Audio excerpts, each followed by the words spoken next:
अस्सलाम वालेकुम dear students. आज हम लोग टेस्ट नंबर 5 को डिस्कस करेंगे। सबसे पहले एमसीक्यूज़ को डिस्कस करते हैं। पहला एमसीक्यूज़ हमारे पास octet rule is. Option A हमारे पास description of 8 electrons, B option picture of electronic configuration, C option है पैटर्न ऑफ इलेक्ट्रॉनिक कन्फिग्रेशन और डी ऑप्शन है अटेनिंग ऑफ 8 इलेक्ट्रॉन। पहले जो तीन ऑप्शंस हैं, चाहे डिस्क्रिप्शन हो, चाहे पिक्चर हो इलेक्ट्रॉनिक कॉन्फ़िगरेशन की, या पैटर्न हो इलेक्ट्रॉनिक कॉन्फ़िगरेशन का, उसको आप ऑक्टेट रूल नहीं कहते। ऑक्टेट रूल की डेफिनेशन ये है कि attaining of 8 electron in the outermost shell is called octet rule. इसी तरह अगर डुप्लेट रूल की बात की जाए तो attaining of 2 electron in the valence shell. So option D will be correct, attaining of 8 electron is called octet rule. Description की बात हो या इलेक्ट्रॉनिक कॉन्फ़िगरेशन की बात हो तो इसको आप लोग डिस्कस नहीं करते। एमसीक्यूज़ नंबर 2 है covalent bond involves the donation of electrons, acceptance of electron, sharing of electron, repulsion of electrons. अगर डोनेशन की बात की जाए या एक्सेप्टेंस की बात की जाए तो इस तरह का जो बॉन्ड होगा वो आयोनिक बॉन्ड होता है, जहाँ पे इलेक्ट्रॉन ट्रांसफ़र होता है एक एटम से दूसरे एटम की तरफ। रिपल्जन ऑफ इलेक्ट्रॉन नहीं आ सकता, क्योंकि रिपल्जन या अट्रैक्शन की अगर बात की जाए तो वहाँ पर बॉन्डिंग, जहाँ पर रिपल्शन होती है बॉन्डिंग वहाँ पर नहीं होती। डेफिनेटली या शेयरिंग होनी चाहिए या इलेक्ट्रॉन का ट्रांसफ़र होना चाहिए तो वहाँ पर बॉन्डिंग होगी। So option C will be correct. Covalent bond एक ऐसा बॉन्ड होता है जिसमें डिफरेंट एटम्स जो है वो अपने इलेक्ट्रॉन एक दूसरे के साथ शेयर करते हैं और अपना जो ऑक्टेट होता है उसको कंप्लीट करते हैं। A type of bond which is formed due to complete transfer of electron from one atom to another atom is called ionic bond, and the type of bond which is formed due to mutual sharing of electron is called covalent bond. तो acceptance हो या donation हो वहाँ पर ionic bond बनता है, अगर sharing आ जाए तो वहाँ पर कोवेलेंट बॉन्ड बनता है। Option C will be correct. Third MCQs हमारे पास है the noble gas which does not have 8 electron in the valence shell.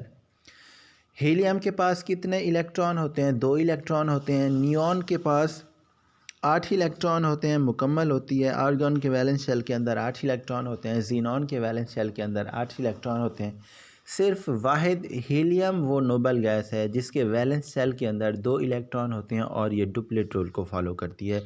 बाकी जितने भी हैं तमाम के वैलेंस शेल के अंदर 8 इलेक्ट्रॉन होती हैं। नियॉन का वैसे टोटल जो है वो 10 इलेक्ट्रॉन होते हैं, पहले शेल के अंदर 2 इलेक्ट्रॉन और दूसरे के अंदर 8। इसी तरह आर्गन के पास टोटल 18 इलेक्ट्रॉन होते हैं, पहले में 2, दूसरे शेल में 8 और तीसरे शेल के अंदर जो है वो 8 इलेक्ट्रॉन होते हैं। नेक्स्ट हमारे पास एमसीक्यूज नंबर 4 है which one of the following is an electron deficient molecule. Ammonia की अगर बात करें, यहाँ पर स्ट्रक्चर बना हुआ है तो अमोनिया के पास 3 बॉन्ड पेयर हैं जो उसने हाइड्रोजन के साथ बनाया है और एक लॉन पेयर मौजूद है। ये डेफिशिएंट नहीं है। डेफिशिएंट का मतलब वो होता है कि जिसके पास कमी हो। इलेक्ट्रॉन की कमी यहाँ पे नहीं है क्योंकि यहाँ पे लोन पेयर मौजूद है। बोरॉन ट्राईफ्लोराइड BF3 का स्ट्रक्चर देखें तो इसने 3 सिंगल बॉन्ड फ्लोरीन के साथ बनाए हैं। टोटल वैलेंस शेल के अंदर 8 इलेक्ट्रॉन हैं, होने चाहिए टोटल इसके पास वैलेंस शेल के अंदर अब 6 इलेक्ट्रॉन बन रहे हैं, होने चाहिए 8। इसलिए यहाँ पर इलेक्ट्रॉन की कमी है, एक पेयर ऑफ इलेक्ट्रॉन की कमी है, 2 इलेक्ट्रॉन की कमी है, इसलिए ये इलेक्ट्रॉन डेफिशिएंट मॉलिक्यूल है। नाइट्रोजन के अंदर ट्रिपल बॉन्ड है तो 6 इलेक्ट्रॉन यहाँ पर आ जाते हैं और दोनों नाइट्रोजन के पास एक एक लोन पेयर मौजूद है, यहाँ पर भी इलेक्ट्रॉन की कमी नहीं है। इसी तरह अगर ऑक्सीजन की बात करें तो डबल बॉन्ड के ज़रिए यहाँ पर 4 इलेक्ट्रॉन आ जाते हैं और 2 इसके पास लोन पेयर हैं तो इसके पास भी 8 इलेक्ट्रॉन हैं। बाकी तमाम मॉलिक्यूल के अंदर ऑक्टेट रूल फॉलो होता है और सबके वैलेंस शेल के अंदर 8 इलेक्ट्रॉन हैं, जबकि बोरॉन ट्राईफ्लोराइड BF3 के अंदर इलेक्ट्रॉन की कमी है, इसलिए option B will be correct. Next हमारे पास है after attaining 1 electron chlorine atom attains the electronic configuration of which noble gas. Chlorine की इलेक्ट्रॉनिक कन्फिग्रेशन देखें तो क्लोरीन के पास 17 इलेक्ट्रॉन्स हैं। जब एक इलेक्ट्रॉन हासिल कर लेता है तो इसके पास 18 इलेक्ट्रॉन आ जाते हैं और 18 एटॉमिक नंबर जो है वो आर्गन का होता है। हीलियम का 2 एटॉमिक नंबर है, जबकि नियॉन का 10 होता है, आर्गन का 18 होता है। इसलिए आर्गन का जो ऑप्शन है वो करेक्ट होगा। क्रिप्टॉन डेफिनेटली फिर हायर एलिमेंट के अंदर आ जाता है। सो आर्गन और क्लोरीन चूँकि साथ साथ हैं, क्लोरीन जब एक इलेक्ट्रॉन अटेन कर लेता है तो इसकी इलेक्ट्रॉनिक कन्फिग्रेशन आर्गन की तरह बन जाती है। क्वेश्चन नंबर 6 है, molecule with double covalent bond is. Hydrogen के अंदर यहाँ पर दिखाया गया है सिंगल कोवेलेंट बॉन्ड है, ऑक्सीजन के दरमियान डबल कोवेलेंट बॉन्ड है, नाइट्रोजन के दरमियान ट्रिपल कोवेलेंट बॉन्ड है, जबकि इथीन के अंदर ये इथाइन के अंदर जो है ट्रिपल कोवेलेंट बॉन्ड है। कार्बन कार्बन के दरमियान ट्रिपल कोवेलेंट बॉन्ड है और कार्बन हाइड्रोजन के दरमियान जो है वो सिंगल कोवेलेंट बॉन्ड है। So option B will be correct, जहाँ पर ऑक्सीजन और ऑक्सीजन के दरमियान डबल कोवेलेंट बॉन्ड मौजूद है। नेक्स्ट है हमारे पास, विच पेयर है सिंगल कोवेलेंट बॉन्ड। CH4 के अंदर सिंगल कोवेलेंट बॉन्ड होता है, लेकिन C2H2 इथाइन के अंदर ट्रिपल कोवेलेंट बॉन्ड है, तो ये वाला ऑप्शन गलत होगा। ऑप्शन बी को देखें, CH4 यहाँ पर सबके दरमियान सिंगल कोवेलेंट बॉन्ड है, जबकि CH3Cl इसमें भी 3 हाइड्रोजन के साथ सिंगल कोवेलेंट बॉन्ड है और 1 क्लोरीन के साथ सिंगल कोवेलेंट बॉन्ड होता है, तो ये वाला ऑप्शन ठीक है। लेकिन अगर बात करें सी की, सी ऑप्शन में CH4 और C2H4 जो मीथेन है इसके अंदर सारे सिंगल कोवेलेंट बॉन्ड है, लेकिन C2H4 यानी कि इथीन के अंदर इसमें फिर डबल कोवेलेंट बॉन्ड आ जाता है। और लास्ट वाला ऑप्शन देखें तो यहाँ पर CH4 यानी कि मीथेन और CO2 कार्बन डाइऑक्साइड के अंदर डबल कोवेलेंट बॉन्ड होता है, जबकि मीथेन के अंदर सिंगल कोवेलेंट बॉन्ड है। अगर पेयर की बात करें तो बाकी तमाम के अंदर एक मालिक्यूल के दरमियान तो सिंगल कोवेलेंट बॉन्ड है जो कि मीथेन की फॉर्म में है, लेकिन अगर बी ऑप्शन में देखें तो वहाँ पर क्लोरोफॉर्म, वहाँ पर मिथाइल क्लोराइड है जो आपके पास CH3Cl और CH4 इन दोनों के जो एटम हैं वो सारे के सारे सिंगल कोवेलेंट बॉन्ड बना रहे हैं। So option B will be correct. Next हमारे पास है, a bond formed between two non metals is expected to be covalent, ionic, metallic या नन ऑफ दीज। देखें जी, ये जो हमारे पास नॉन मेटल्स हैं वो हमेशा आपस में कोवेलेंट बॉन्ड बनाती हैं, जो मेटल्स होती हैं वो मेटालिक बॉन्ड बनाती हैं, और जो मेटल और नॉन मेटल्स मिलकर बनाती हैं वो आयोनिक बॉन्ड बनाती हैं। यहाँ पर तीनों डिस्क्रिप्शन गिवन है। A bond formed between metal and non metal वो आयोनिक होगा, जो मेटल एटम के दरमियान बनेगा वो मेटालिक होगा, और नॉन मेटल्स के दरमियान जो बनेगा वो कोवेलेंट होगा। So option A will be correct. Ninth है हमारे पास, which pair of the molecules has same type of covalent bonds. Oxygen और हाइड्रोक्लोरिक एसिड की अगर बात की जाए तो HCl के अंदर हमारे पास जो बॉन्ड होता है वो पोलर होता है, जबकि ऑक्सीजन के अंदर जो बॉन्ड होता है वो नॉन पोलर होता है, तो ये तो सेम नहीं है। अगर बी की बात करें तो यहाँ पर हमारे पास ऑक्सीजन के दरमियान डबल कोवेलेंट बॉन्ड है, जबकि नाइट्रोजन के दरमियान ट्रिपल कोवेलेंट बॉन्ड है, तो ये भी सेम नहीं है। अगर बात की जाए सी ऑप्शन की तो इसमें ऑक्सीजन के दरमियान भी डबल कोवेलेंट बॉन्ड है और इथीन के अंदर कार्बन कार्बन के दरमियान भी डबल कोवेलेंट बॉन्ड होता है, तो ये वाला ऑप्शन ठीक होगा। डी ऑप्शन की बात करें तो ऑक्सीजन और इथाइन की बात है, ऑक्सीजन के दरमियान डबल कोवेलेंट बॉन्ड है, जबकि इथाइन के अंदर ट्रिपल कोवेलेंट बॉन्ड है। इस तरह सारे ऑप्शंस को देखा जाए तो सी ऑप्शन एक ऐसा ऑप्शन है जिसमें दोनों मालिक्यूल में 2 एटम्स के दरमियान डबल कोवेलेंट बॉन्ड मौजूद है। Option C will be correct. Triple covalent bond involves how many electrons. Triple covalent bond के अंदर डेफिनेटली 6 इलेक्ट्रॉन होंगे, क्योंकि एक बॉन्ड मिलकर 2 इलेक्ट्रॉन मिलकर एक बॉन्ड बनाते हैं, तो एक बॉन्ड के अंदर 2 इलेक्ट्रॉन होंगे। 2 बॉन्ड होंगे यानी कि डबल बॉन्ड होगा तो 4 इलेक्ट्रॉन होंगे, ट्रिपल बॉन्ड होगा तो डेफिनेटली फिर 6 इलेक्ट्रॉन्स होंगे।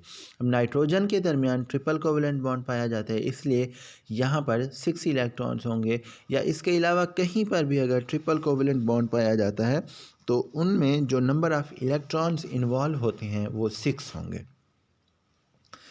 लास्ट MCQs है हमारे पास, in nitrogen covalent bond is present, single, double, triple, none of these. Definitely अगर आप इलेक्ट्रॉनिक कॉन्फ़िगरेशन लिखें, नाइट्रोजन के वैलेंस शेल के अंदर 5 इलेक्ट्रॉन्स होते हैं, एक लोन पेयर की सूरत में मौजूद रहता है, जबकि जो 3 इलेक्ट्रॉन होते हैं दोनों नाइट्रोजन के वो आपस में शेयरिंग करते हैं और ट्रिपल कोवेलेंट बॉन्ड प्रोड्यूस करते हैं। शॉर्ट आंसर्स की तरफ चलते हैं। सबसे पहले है what is triple covalent bond, give example. Triple covalent bond एक ऐसा बॉन्ड होता है जिसमें दोनों एटम्स 3-3 इलेक्ट्रॉन शेयर करते हैं। अगर कोई एटम सिंगल इलेक्ट्रॉन शेयर करता है तो फिर वो सिंगल कोवेलेंट बॉन्ड बनाएंगे। अगर एटम्स 2-2 इलेक्ट्रॉन शेयर करते हैं तो डबल कोवेलेंट बॉन्ड बनाएंगे। अगर दोनों एटम्स 3-3 इलेक्ट्रॉन शेयर करते हैं तो ट्रिपल कोवेलेंट बॉन्ड बनाएंगे। When each bonded atom contributes 3 electrons, 3 bond pairs are involved in bond formation. This type of bond is called triple covalent bond. और इसको 3 line से जाहिर किया जाता है। सिंगल बॉन्ड होगा तो डेफिनेटली सिंगल लाइन से, डबल कोवेलेंट बॉन्ड होगा तो डबल लाइन से, और ट्रिपल कोवेलेंट बॉन्ड होगा तो ट्रिपल लाइन से जाहिर किया जाएगा। नेक्स्ट हमारे पास है define chemical bond, write down the names of its type. अगर बात की जाए केमिकल बॉन्ड की, तो केमिकल बॉन्ड बेसिकली क्या होती है? Force of attraction between atoms that holds them together in a substance. ये कशिश की क़ुव्वत होती है, फोर्स ऑफ अट्रैक्शन होती है जो मुख्तलिफ एटम्स को एक मॉलिक्यूल के अंदर जोड़े रखती है, उनको वहाँ पर एक दूसरे के साथ अट्रैक्ट किए रखती है। डिफरेंट टाइप्स हैं इसकी, ये डिपेंड करता है कि इलेक्ट्रॉन ट्रांसफ़र हो रहा है, शेयर हो रहा है, या कोई इलेक्ट्रॉन पूल बना के कोई बॉन्डिंग कर रहे हैं। तो उस बेस पर इसकी जो टाइप्स हैं, आयोनिक बॉन्ड है, कोवेलेंट बॉन्ड है, डेटिव और कोऑर्डिनेट कोवेलेंट बॉन्ड है, या मेटालिक बॉन्ड होता है, ये आपने लिखनी है। नेक्स्ट हमारे पास है differentiate between lone pair and bond pair of electrons. जो बॉन्ड पेयर होते हैं, डेफिनेटली बॉन्ड पेयर्स जो है वो केमिकल बॉन्डिंग के अंदर हिस्सा लेते हैं। The electrons that pair up to form a chemical bond are called bond pair electrons, और ये बॉन्ड फॉर्मेशन के अंदर पार्टिसिपेट करते हैं, जबकि जो लोन पेयर होते हैं वो एटम्स के ऊपर अवेलेबल होते हैं और वो बॉन्ड फॉर्मेशन के अंदर हिस्सा नहीं लेते। लाइक दैट अमोनिया के ऊपर जो है एक नाइट्रोजन के एटम के ऊपर एक लोन पेयर मौजूद होता है, और जबकि जो उसके अंदर 3 बाकी हाइड्रोजन के साथ बॉन्डेड एटम्स होते हैं वो बॉन्ड पेयर होते हैं।